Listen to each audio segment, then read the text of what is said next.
ಏನಿದು 5 ವರ್ಷದಾಗ ಒಂದು ಬಿಲ್ಡಿಂಗ್ದು ಛತ್ ಬೀಳ್ತದ ಅಂತಂದ್ರೆ ಬಡ ರೈತ ಕುಟುಂಬದ ಮಕ್ಕಳು, ಕೂಲಿ ಕಾರ್ಮಿಕರ ಮಕ್ಕಳು ಓದೋದು ಬರೋದೇ ವಿನ ಇಲ್ಲಿ ಯಾವ MLA MP ಮಕ್ಕಳು ಬರಂಗಿಲ್ಲ ಗೌರ್ಮೆಂಟ್ ಕಾಲೇಜು ಸ್ಕೂಲಿಗಾಗಲಿ. ಸಾಲ ಮಾಡ್ಕೊಂಡು ಬರ್ತಾರಲ್ಲಿ, ಹೌದಪ್ಪ ಇದ್ದಷ್ಟು ಅದೇ ಕಡಿಮೆ ಫೀಸ್ ಇದ್ರೂ ಕೂಡ ಸಾಲ ಮಾಡ್ಕೊಂಡು ಬರೋಂಥ ಅನೇಕ ವಿದ್ಯಾರ್ಥಿನಿಯರು ಇದಾರಲ್ಲಿ. ಇದು ಒಂದೇ ಬಿಲ್ಡಿಂಗ್ ಅಲ್ಲ. ಈಗ ನಾವು ತೆಗಿತೀವಿ RTI ಅಡಿ ಒಳಗೆ ನಾವು ಈಗ ಇನ್ಫಾರ್ಮೇಶನ್ ಕೇಳ್ತೀವಿ. ನಾವು ಯಾವ ಗುತ್ತೇದಾರ ಇದನ್ನ ಕಟ್ಸ್ಯಾರೋ ಯಾವ ಬಿಲ್ಡಿಂಗ್ಗಳನ್ನು ಅವ್ರ ಅಡಿ ಒಳಗೆ ಆಗ್ಯಾವ. ಒಂದು ಹುಡುಗಿ 9 ಟಾಕಿ ಬಿದ್ದಾವ, ಇನ್ನೆಲ್ಲೋ ಡೀಪ್ ಆಗಿ ಬ್ರೇನಿಗೆ ಬಡ್ದಿತ್ತು, ಚೂಪಾಗಿ ಚುಚ್ಚಿತ್ತು ಅಂದ್ರೆ ಒಂದು ಜೀವ ಹೋಗ್ತಿತ್ತಲ್ಲ ಅಲ್ಲಿ.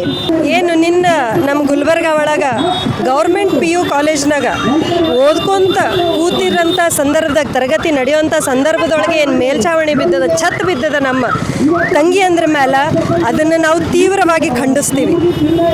ಯಾವ ಸದೃಢ ಭಾರತವನ್ನು ನಾವು ಕಟ್ಟಬೇಕು ಅಂತೇಳಿ ಮಾತಾಡ್ತೀವೋ, ಸದೃಢ ಭಾರತ ಬೇಕು ಅಂದ್ರೆ ಬಾಬಾ ಸಾಹೇಬ್ ಅಂಬೇಡ್ಕರ್ ಅವ್ರು ಹೇಳಿದ್ರು ನಮ್ಗೆ ಶಿಕ್ಷಣವನ್ನು, ಪ್ರತಿಯೊಬ್ಬರು ಶಿಕ್ಷಣವನ್ನು ಪಡಿಬೇಕು, ಪ್ರತಿಯೊಬ್ಬರು ಶಿಕ್ಷಣವನ್ನು ಪಡಿಬೇಕು ಅನ್ನೋ ಭಾಗದೊಳಗೆ ಏನು ನಮ್ಮ ಗೌರ್ಮೆಂಟ್ ಕಾಲೇಜ್ಗಳವ ಇಷ್ಟರ ಮಟ್ಟಿಗೆ ಕಳಪೆ ಕಾಮಗಾರಿ ಆಗ್ತದ ಅಂದ್ರೆ ನಮ್ಮ ಶಾಸಕರಾಗಲಿ ಆ ಸಂದರ್ಭದ ಅಧಿಕಾರಿಗಳಾಗಲಿ ಏನು ಮಾಡ್ಲಿಕ್ಕತ್ತಿದ್ರು ಅನ್ನೋಂಥ ನಮ್ಮ ಪ್ರಶ್ನೆ ಅದ. ಇವತ್ತು ಏನು 40-50 ವರ್ಷದ ಹಳೆ ಕಟ್ಟಡ ಅಲ್ಲ ಅದು. ಹೌದು, ಹಳೆ ಬಿಲ್ಡಿಂಗ್ ಅದ, ಎಲ್ಲೋ ಬಿತ್ತಪ್ಪ ಅಂತಂದ್ರೆ ಒಂದು ಮಾತು. ಏನಿದು 5 ವರ್ಷದಾಗ ಒಂದು ಬಿಲ್ಡಿಂಗ್ದು ಛತ್ ಬೀಳ್ತದ ಅಂತಂದ್ರೆ ಎಷ್ಟರ ಮಟ್ಟಿಗೆ ಕಳಪೆ ಕಾಮಗಾರಿ ಬಗ್ಗೆ ಎಷ್ಟು ನಿಮ್ಮ ಬರೇ ರೊಕ್ಕದ ಡೀಲ್ ಒಳಗೆ ನಿಮ್ದೆಲ್ಲ ಬಿಲ್ಡಿಂಗ್ಗಳು ಕಟ್ಟೋದು ಮುಗಿತಾ? ಹಂಗಾರ ನಾವು ಈಗಿರೋ ಗೌರ್ಮೆಂಟಿಗೂ ಪ್ರಶ್ನೆ ಮಾಡ್ತೀವಿ. ಇಂಥ ಕಳಪೆ ಕಾಮಗಾರಿ ನಡೀಲಿಗತ್ತಿತ್ತು ಅಂದ್ರೆ ಎಲ್ಲ ಶಾಸಕರು ಇರ್ಬೋದು, ಅಧಿಕಾರಿಗಳಿರ್ಬೋದು, ಏನು ಕಣ್ಣು ಮುಚ್ಕೊಂಡು ಕೂತಿದ್ರ ಅಥವಾ ನೀವು ಆ ಡೀಲ್ ಮಾಡ್ಕೊಂಡು ಕೂತಿದ್ರ? ಇಷ್ಟು ಬಿಲ್ಡಿಂಗ್ ಬಜೆಟ್ ಬರ್ತದೆ ಅಂದ್ರೆ ನಮ್ಮ ಮನೆಗೆ ಇಷ್ಟು ಕಳಿಸ್ರಿ, ನೀವು ಇಷ್ಟು ತಗೋರಿ, ನಾವು ಇಷ್ಟು ತಗೋರಿ ಅಂದು ಎಲ್ಲರೂ ಆರಾಮಾಗಿ ರೊಕ್ಕ ಇದ್ದವ್ರು ಇನ್ನಷ್ಟು ರೊಕ್ಕ ಮಾಡಿಕೊಂಡು ಏನು ಬಡ ಮಕ್ಕಳು, ನಮ್ಮ ಆಟೋ ಹೊಡೆಯವ್ರ ಮಕ್ಕಳಿದ್ದಾರೆ, ಅವರೆಲ್ಲರೂ ಬಡ ರೈತ ಕುಟುಂಬದ ಮಕ್ಕಳು, ಕೂಲಿ ಕಾರ್ಮಿಕರ ಮಕ್ಕಳು ಓದೋದು ಬರೋದೇ ವಿನ ಇಲ್ಲಿ ಯಾವ MLA MP ಮಕ್ಕಳು ಬರಂಗಿಲ್ಲ ಗೌರ್ಮೆಂಟ್ ಕಾಲೇಜು ಸ್ಕೂಲಿಗಾಗಲಿ. ನಮ್ಮ ಬಡ ಮಕ್ಕಳು ಕಷ್ಟಪಟ್ಟು ಮನೆಗೆ ಎಷ್ಟೋ ಮನೆ ಒಳಗೆ ಸಾಲ ಮಾಡ್ಕೊಂಡು ಬರ್ತಾರಲ್ಲಿ, ಹೌದಪ್ಪ ಇದ್ದಷ್ಟು ಅದೇ ಕಡಿಮೆ ಫೀಸ್ ಇದ್ರೂ ಕೂಡ ಸಾಲ ಮಾಡ್ಕೊಂಡು ಬರೋಂಥ ಅನೇಕ ವಿದ್ಯಾರ್ಥಿನಿಯರು ಇದಾರಲ್ಲಿ. ಅಂಥ ಮಕ್ಕಳ ಭವಿಷ್ಯದ ಜೊತೆ ಒಂದು ಅವ್ರ ಜೀವದ ಜೊತೆ ಚೆಲ್ಲಾಟ ಆಡ್ತೀರಿ ಅಂದ್ರೆ ಯಾವ ನೈತಿಕತೆಯಿಂದ ಇನ್ನೂ ನೀವು ಹುದ್ದೆ ಒಳಗೆ ಕೂತಿರಿ ಅನ್ನೋದು ನಮ್ಮ ಪ್ರಶ್ನೆ.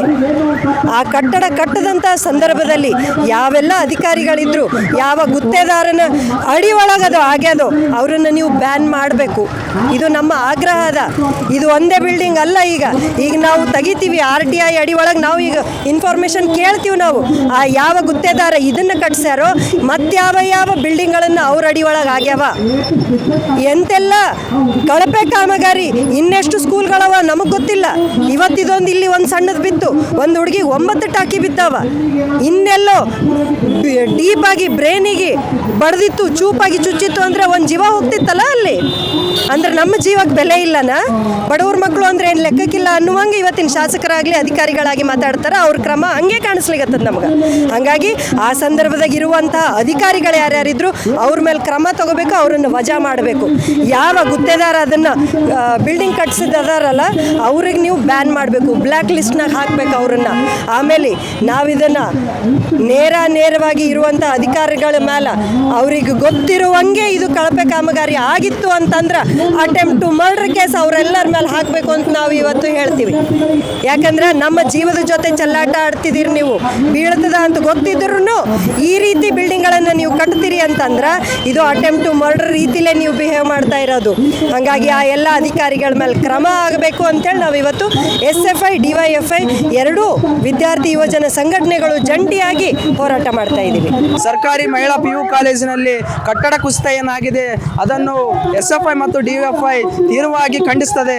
ಏಕಪ್ಪ ಅಂತಂದ್ರೆ ವಿದ್ಯಾರ್ಥಿಗಳು ಶಾಲಾ ಕಾಲೇಜಿಗೆ ಕಲಿಯೋಕೆ ಬರ್ತಾರೆ ಹೊರತು ಈ ರೀತಿಯನ್ನು ಅಪಘಾತವನ್ನು ಅನುಭವಿಸಿ ನೋವುಗಳನ್ನು ಅನುಭವಿಸೋದಕ್ಕೆ ಬರೋದಿಲ್ಲ. ತಕ್ಷಣ ಈ ಕೇಂದ್ರ ಸರ್ಕಾರ ಮತ್ತು ರಾಜ್ಯ ಸರ್ಕಾರ ವಿದ್ಯಾರ್ಥಿಗಳಿಗೆ ಸೂಕ್ತವಾದ ಚಿಕಿತ್ಸೆಯನ್ನು ನೀಡಿಸಬೇಕು, ಅದೇ ರೀತಿ ಸೂಕ್ತವಾದ ಪರಿಹಾರವನ್ನು ನೀಡಬೇಕು. ಈ ಕಟ್ಟಡವನ್ನು ಕಟ್ಟಿದಂಥ ಇಂಜಿನಿಯರ್ಗಳು ಮತ್ತು ಯಾವ ಅಧಿಕಾರಿಗಳು ಈ ಕಟ್ಟಡದಲ್ಲಿ ಭಾಗಿಯಾಗಿದ್ದಾರೆ ಅವರೆಲ್ಲರನ್ನು ತಕ್ಷಣ ವಜಾ ಮಾಡಬೇಕು. ಅದೇ ರೀತಿ ಅವರಿಗೆ ಕಠಿಣವಾದ ಶಿಕ್ಷೆ ನೀಡಬೇಕು ಅಂತೇಳಿ SFI DYFI ಆಗ್ರಹ ಮಾಡ್ತದೆ. ನನ್ನ ಹೆಸರು ಇಮಾಮ್ ಸಾಬ್ ನದಾಫ್, SFI ರಾಜ್ಯ ಸಮಿತಿ ಸದಸ್ಯ. PUC student. ನಿನ್ನೆ ಅಂತಂದ್ರೆ PU ಕಾಲೇಜ್ ಒಳಗೆ ಛತ್ ಬಿದ್ದು ಭಾಳ ವಿದ್ಯಾರ್ಥಿಗಳು ಅಂತಂದ್ರೆ ದವಾಖಾನೆ ಒಳಗೆ ಈಗ ಹಾಸ್ಪಿಟಲ್ದಾಗ ಇಲ್ಲದೆ ಒಂದೊಂದು ಮನೇಲಿಂದ ಅವ್ರ ಅವಪ್ಪ ಎಷ್ಟು ಬಡತನದಿಂದ ಕಾಸಿರ್ತಾರೆ ಅಂದ್ರೆ ನನ್ನ ಮಕ್ಕಳು ಓದಿ ನಾಳೆಗೇನೋ ಒಂದು ಪೊಲೀಸ್ ಆಗ್ತಾನೆ, ಡಾಕ್ಟರ್ ಆಗ್ತಾನೆ, ಇಂಜಿನಿಯರ್ ಆಗ್ತಾನೆ ಅಂತ ಕಾಸಿರ್ತಾರೆ. ಆ ನಂಬಿಕೆ ಎಲ್ಲ ಇಟ್ಟು ಮಕ್ಕಳಿಗೆ ಸ್ಕೂಲಿಗೆ ಕಾಸಿರ್ತಾರೆ, ಕಾಲೇಜ್ಗೆ ಸ್ಕೂಲಿಗೆ.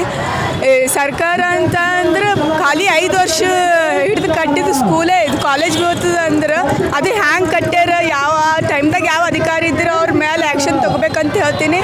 ಮತ್ತಂದ್ರೆ ನೋವು ಅನುಭವಿಸ್ಲತ್ತದ ವಿದ್ಯಾರ್ಥಿಗಳಿಗೆ ಪರಿಹಾರ ಕೊಡಬೇಕು, ಅವ್ರಿಗೆ ಅಮೌಂಟ್ ಕೊಡಬೇಕು, ಅವ್ರ ಸಂಪೂರ್ಣ ಚಿಕಿತ್ಸೆಯನ್ನು ಉತ್ತಮ ಮಾಡಬೇಕು ಅಂತ ಕೇಳ್ಕೊತೀನಿ. ಅನಿತಾ, SFI.